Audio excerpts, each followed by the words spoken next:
Heyo everybody, Haku here with my review for Boku no Hero Academia Season 3, Episode 25, and it's the season finale. So, kind of bittersweet because we're gonna have to wait, 6 months. Probably, I'm assuming Season 4 will start in spring, just like the past few seasons have. So we're gonna have to wait 6 months, and it's gonna be a long wait. But this was a really good season and a really good episode to finish it off. It was just a nice, fun, chill little episode. Nothing really huge, dramatic, shocking, anything like that to make you dread what's going to happen next or anything. But yeah, there's a lot of cool stuff to come next season, and I'm not going to spoil anything. I've read the manga. I always throw that out at the beginning just so you know ahead of time. But also know that I'm not going to spoil anything. Because it does make a difference hearing points of view, I guess, from people who have or haven't read. But I try to review things as if I haven't read, in a way. So one thing I wanted to bring up here at first, before I get more into the scenes and themes of the episode, is last week I kind of touched on the translation of the whole internship thing, and I've since then learned a little bit more about it to make it make more sense. But way back when we first got done with the with the sports festival, and we were going into that next thing they were doing during the Stain arc, at that point the translators didn't know there was going to be an actual internship arc. They can't see the future. So, of course, they translated that as internships, even though, maybe work study would have been a better translation for that. Really, they were just going to go and shadow a hero for a week and see what the heroes do. They weren't really supposed to get involved with too much of anything. Whereas now you can hear them in the actual Japanese and everything saying hero interns. It's like a legitimate internship, and it was explained this episode like kind of what I said last week, where they're basically going to be like sidekicks, like student sidekicks, semi-sidekicks. They're just going to be sidekicks with only a provisional license, because they haven't passed through school and got the full license yet, however that works. So yeah, internship is what this is, like a legitimate internship with a hero that the student has to themselves go out and seek out, like we saw later on. So it's something that they have to do on their own accord, and it's like an actual internship. So that's what these work studies are. But let's talk about this episode from the beginning. So we learn Izuku remembers where he's seen Mirio from before. He saw him in the sports festival, and he mentions that Mirio didn't actually do all that well. Neither did either of the other two Big Three members. We get to see Tamaki introduce himself first, and Tamaki is the best. One of my absolute favorite characters. It was so fun seeing his personality. My poor innocent boy. Then we have Nejire introducing herself. She talks like a child, and I believe it was Mina who even brought that up. So she talks like a child. She's just getting distracted, jumping around, asking everybody questions. That was great. The Mineta's balls joke was great as well. Then we have Mirio, the third one up, who seems like he's going to be the most capable, also failing with his introduction. Just showing how all three of them are just really weird.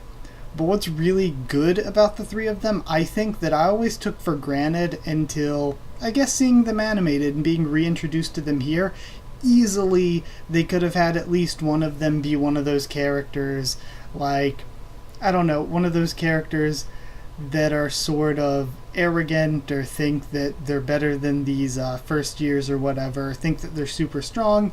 The typical older douchebag character that the kids want to overcome, but instead they made all three of them just lovable and kind of just able to join in quickly as friends with the younger students.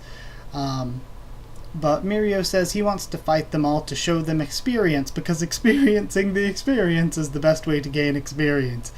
So that was all great. Nejire makes a Stain reference, I believe, when she says, there was a student who got discouraged and dropped out, and then he caused a lot of trouble for society. I feel like that was a Stain reference. Then we have, as the fight starts, Tamaki describing the skill gap I loved a lot, where he said, the fact that you can't see the skill, or that you can't see what he's done, shows the skill gap. Just like a normal person can't tell what all a professional boxer's technique has in it. If they can't, it shows the gap if they can't tell all the small bits of change and effort that goes into everything that Mirio does when using his quirk in combat. Aizawa brings up that Mirio is actually the closest to number 1, including all the pro heroes. So if he is Endeavor power level, then they were all screwed from the beginning. So Izuku, after he takes out all the long-range people first, and I loved Jiro's reactions to him, after that he goes for the close-range melee fighters. Izuku still can't figure him out, but predicts one of his attacks. Doesn't work anyway because Mirio uses his move to blind him for a second, get a hit off on him, and then take out all the rest of them. And he goes through that and then asks them if his quirk is strong, to which they all say yes, and then he explains the volley in that, why his quirk isn't actually strong, but rather his application of it is useful. So he explains how it works and how it's weak, and his quirk is permeation, and how everything he does is all about application. So he needed to gain his predictions and experience to be able to use it. If he uses it, the light can't enter his retinas, he can't breathe, he can't feel anything, there's no sensation on his skin obviously, he can't hear anything because his eardrums wouldn't vibrate. So basically when he uses his quirk, he feels nothing, he's blind, he's deaf, all he has is the sensation of falling.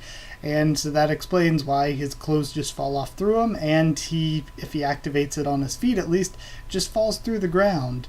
But two objects with mass can't overlap, so whenever he releases his quirk and he's inside of something, it launches him out of it.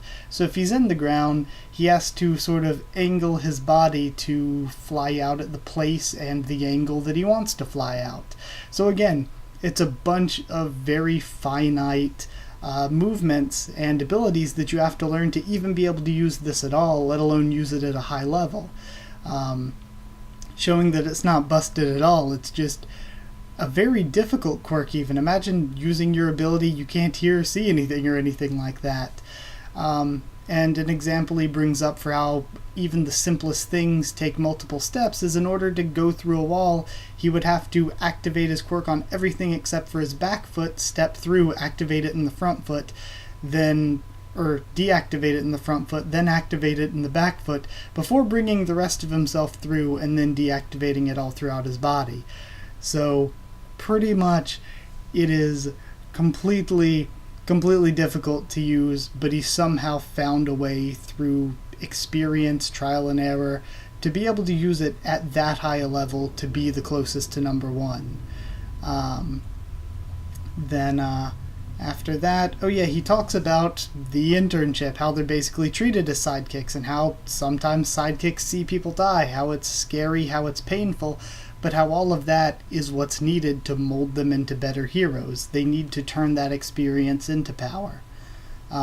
So after that, Aizawa mentions that the faculty still needs to decide if they'll allow them to take on internships or anything like that.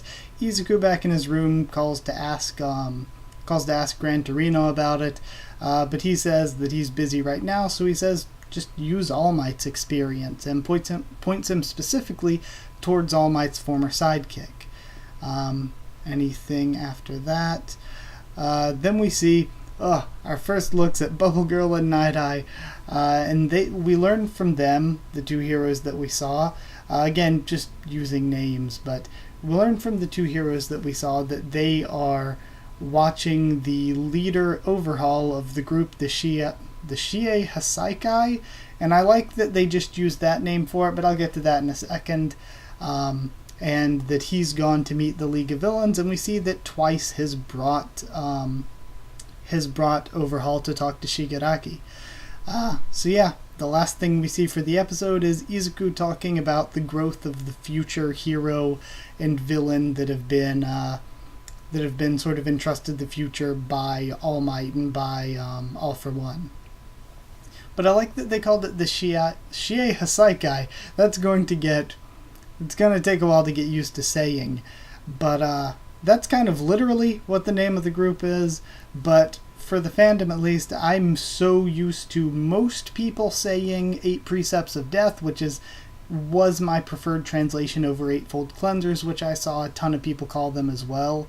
But the Shie Hasaikai, I like that they just used the straight Japanese name for it. I think that that's probably the best way to go about things, to say it's a proper name for a group. So that's cool. I'm excited for that. And yeah, I guess that kind of sets us up for the next arc. We're seeing these villains meet, or not necessarily the next arc, but the future of the story in general. We're seeing these villains meet, and there's another faction involved other than the League of Villains now. We're seeing these heroes come into prominence. We know that at least some of the students are probably going to take on internships if the faculty allows them to do so. But we'll see for next season. But as an episode as a whole, I thought it was good, and I thought it was really fun. I like that they introduced stuff for the next arc, and I absolutely love the big 3. They were so entertaining. And I really like the characters. So as a score overall, I'd give it 8.5 nude assaults out of 10. Mirio out here completely naked. So yeah, 8.5 out of 10. I thought it was really fun and enjoyable. And at the end of every show I review, and I guess every season it would be, I usually give a score for the show as a whole. By what I usually do, I'll average together all my episode scores that I gave it, and then see how that lines up with what I thought of the show overall. So I did that for the first and second core of this, and for the first core of this, if I averaged all my scores together, I actually got a 9.75, which is an incredibly good score, but the first part of the season was so good. And then for the second part of the season, I got around a 9.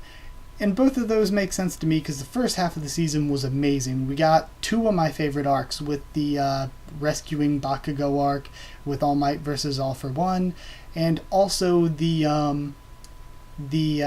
arc where they were in the training camp. I absolutely love that arc. That's one of my favorites. And one of my absolute favorite fights, probably now that we've had Izuku versus Bakugo, my second favorite fight is Izuku versus Muscular. That was so good too. The only issue with it that I would say keeps it from that perfect score would be the first episode. We didn't really need the recap. It was fun, it was good. We didn't really need it though. So I guess it wasn't totally perfect or anything for the first part of the season. Then for the second part, I thought it was really good. I loved how everything was done.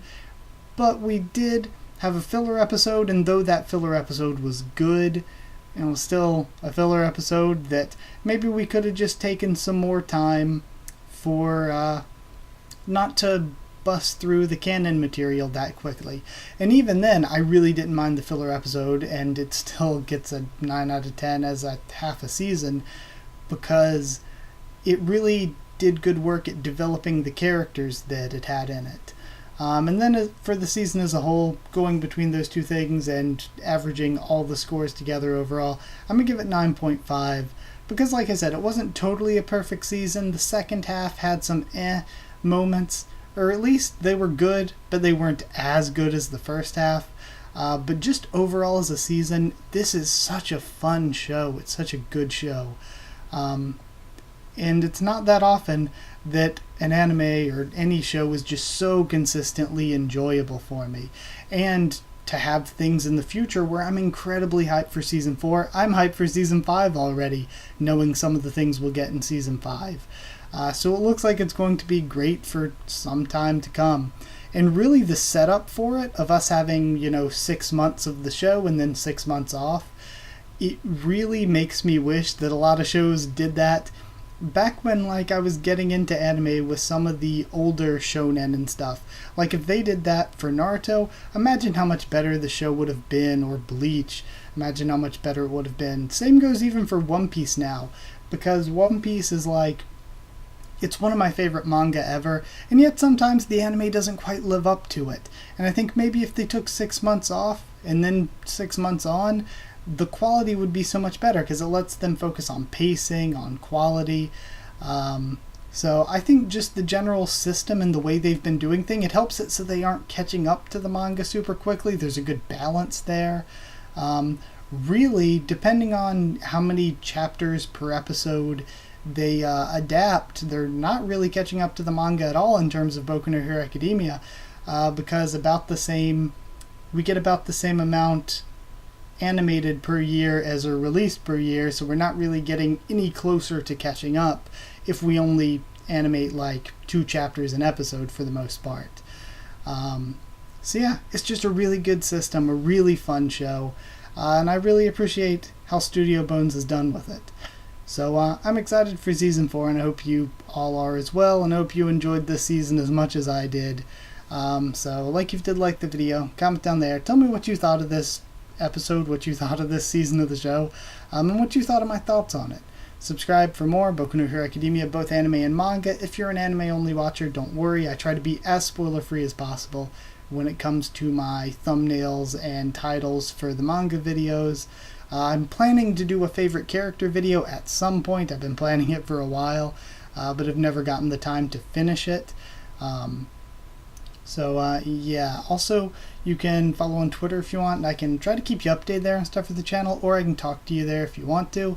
Or if you want to talk to me or anybody else from the channel on Discord, the Discord server's free for anyone, so just ask and I'll give you a link to that. So that's it. Thank you once again for watching, and I'll see you all next time.